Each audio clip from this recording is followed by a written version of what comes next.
They say healthy food is boring, but really, that's only the case if you're not flavoring it correctly. But what I want to show you first today is three unsuspecting flavorings that are in your meals and in your food and probably in your pantry that are actually full of nasties that you really want to get rid of. The good news, though, is that I also have a direct brand recommendation of herbs and spices, one that I use in my own kitchen, in my own cooking, and have for years now. And it's got a cute little story to it as well as to how it actually ended up in my pantry to begin with. So if you're interested in getting rid of some of the crap and adding in some of the good stuff and making healthy food be something you crave and love and find delicious, then let's get into it. What's up, my healthy friends? All right, we're talking about cooking, flavorings, making boring food interesting, and replacing all of the crap with all of the good stuff. So, I guess indirectly, that all falls under the mission of mine that I've got this year, which is to support 500 people to achieve real weight loss. And by real, I mean dealing with what's really weighing you down and not just the number on the scale, and not just your calorie numbers, and not all of the digits and the data and the BMI and all of that stuff that we can get really obsessive about. Go much deeper than that. So, you're interested in going deeper than that, and you've got a history of yo-yo dieting and going up and down and all over the place with your weight and your health and your relationship with food, then scroll to the show notes or the caption below, book a time to have a chat with me or my team, and we'll see if we are able to support you on your journey. Okay, today we've got three surprising health foods or foods that masquerade as not so bad that are actually not really that good for you, that are full of sugar, vegetable oil, preservatives, and additives. And they're likely things that you know very well. And you probably use them even when you're trying to be healthy or you're trying to eat well. Some of these things probably find their way into your fridge or your kitchen, or maybe they've just been a part of normal life for a long time. Or maybe you got rid of them a long time ago and you really just want to wait till the end of this episode when I tell you about the herbs and spice brand that I recommend. But first, we're going through three of these particular things that you'll find in the supermarket that are very cheap that people use to try and make healthy food taste good. Number one, salad dressing. And I'm talking the whole gamut, the whole lot that's sitting there on the shelf, but particularly the one called salad dressing. Before I did this episode, I went through the supermarkets in the USA and Australia and just did a general overview of the ingredients of the sort of most purchased products. And salad dressing was up there as number one. And why is it not good for us? Because in all of the versions and products and companies that I looked at that sell this stuff in mainstream supermarkets in multiple countries, vegetable gums were in there, natural colors. Whenever it says natural colors, get suspicious. In most cases, sugar was the second ingredient. And one of the ones I looked at here in Australia, sugar was the second ingredient of 16 ingredients. There should never be 16 ingredients in a salad dressing, okay? You can nail an amazing salad for less than 3 or 4 ingredients. Vegetable oil was the second ingredient. Canola oil, particularly, was a second ingredient. One of the ones I looked in. We don't want these things in our diet, right? They're manipulating our taste buds. They're misleading our brain as to what we're really eating. And basically, they cause inflammation. High sugar, high vegetable oil, vegetable gums can be problematic for people's guts. And there's debates around whether that's real or it's not real. And so, in that scenario, we should just steer clear rather than play in a space of gray and confusing. Natural colorings are not natural, right? They're trying to get a color that looks natural. But yeah, I would move away from all of those things wherever possible. Okay. So, salad dressing, number one, get it out of your life, especially the stuff in a jar that you got from a supermarket that makes things taste probably really sweet because there's so much sugar in these things. The number two is stir fry or meat marinade sauces. Why aren't these as good as they sound? Again, the things we put them on might be really great. So meat, chicken, beef, whatever it might be, in a stir fry, in a curry, whatever it is that you're marinating the meat for or you're cooking it with these marinades in. Second ingredient in most of them is sugar, and often cane sugar. I also found some that had high fructose corn syrup in them as well. They've got thickeners in them. Often those thickeners are vegetable oils. They also add cornstarch and different types of flours in order, again, to thicken it up, but it also adds to its sugar content and its sort of addictability, if you like. And that's me using my language flexibly. But the more refined carbohydrates and starches we've got in this thing, the more quickly we absorb them and want to crave them and want more of them, right? Also, gums, vegetable gums, also xanthan gum. Additionally, soy and wheat are found in these ingredients.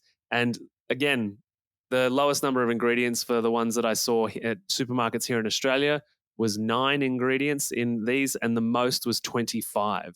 right? And I bet these all taste amazing, but they're full of shit and you want to get rid of them because your body doesn't deserve the delusion that it's actually doing something good for itself when actually these things are not good for you. And maybe the debate is, Maddie, it's in such small volume that it doesn't matter. Sure.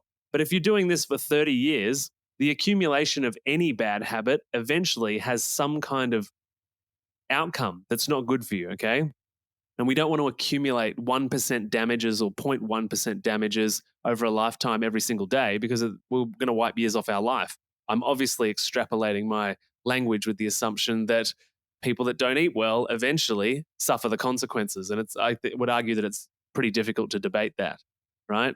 Number three is your classics, your absolute classics. Now, these are good from time to time, not good for you, but good for your tongue and good for the meal.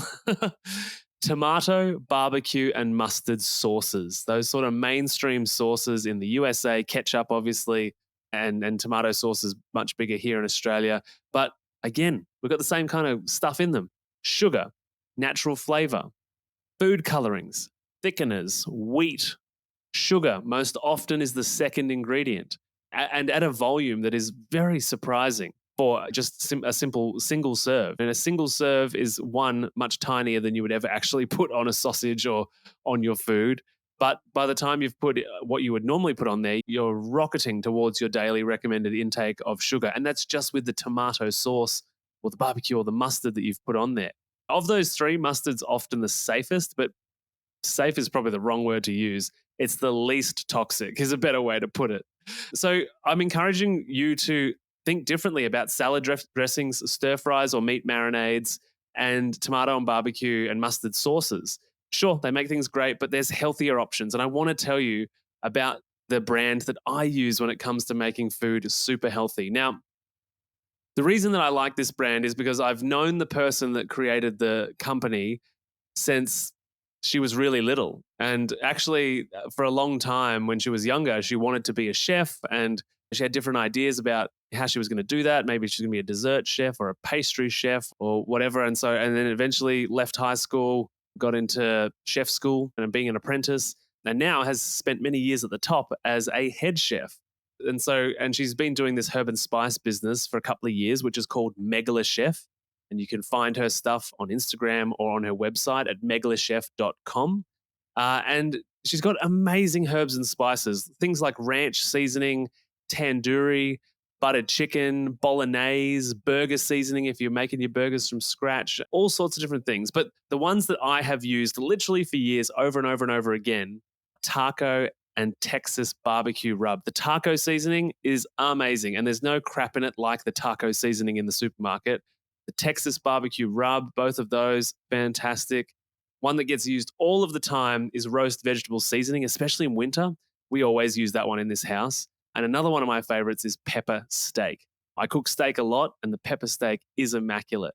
Now, how do I know so much about the person that created this business? Well, Meg'La Chef is actually Megan, my little sister. And she's been at this for a couple of years. And as her older brother, it should say something about me that I haven't talked about her spices on this podcast before. And that's because I guess we all hold each other to a pretty high standard. And so for me, I'm really confident in what I'm sharing because I've used it for years, but also I've seen her start something, continue it, and grow into this little business, and not even little, like it's really humming along because so many people get benefit. These herb and spice and seasoning mixes she puts together don't have any nasties, don't have any toxins in them, don't have any additives that the supermarket might add in, or the supermarket brands might add in to make them either more flavorful or give them longer shelf life or all of that kind of stuff. And so I guess in a way, I'm sort of saying I've really vetted this stuff. And if you listen to this podcast, I don't really spruik many products, right? And it's taken me a couple of years before I've even spruiked my own sister's products. And that's because I hold you, the listener, in really high regard. And I don't want to mess with you or introduce you to anything that I think won't be there in a month or that just isn't that good. And I've got a little list of companies that I would love to collaborate with and things that we use in this house, in my house with my family every day for many, many years. But I value you as a listener and really only want to share the best with you. And I also want to support people that are doing good work in the world. And I know them relatively well enough to be like, yeah, this person's really genuine and doing good stuff. So my sister Megan, so Meg'La Chef, MEGLACHEF.com. You can find her on Instagram as well. And also, you can get a discount, right? So if you heard the Meg'La Chef brand here for the first time, you can go to the link in the show notes, or you can simply just go to her website or her Instagram and find your way to her shopping tab on her website. And you can pick what you want. I'm more of a herb and spice guy. She's got a few sauces and different flavored things there, but I prefer the spices and herbs myself. And simply put in the discount code MATTYL, MATTYL, all in capital letters, and treat yourself to a 10% discount.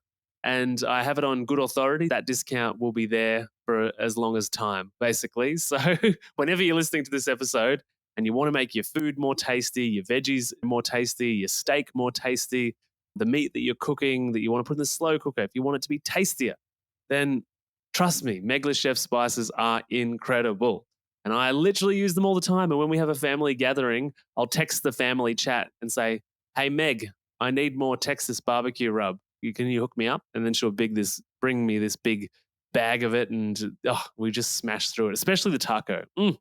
Recommend. Anyway, I'm going to get off my Meg'La Chef high horse here. Obviously, I think it's awesome. Links in the show notes below. Support my sister, support your own health by actually getting rid of some of the nasties that we've talked about, and prioritize using real herbs and spices. Your health's going to be better, your gut's going to be better, the taste is going to be better, and you can do it with the satisfaction of knowing that I did it without all of the crap. So that sounds good. Get your hands on some Meg'La Chef spices. All right. I'm going to get off my high horse and hope you have a good one. We'll chat to you soon. Bye.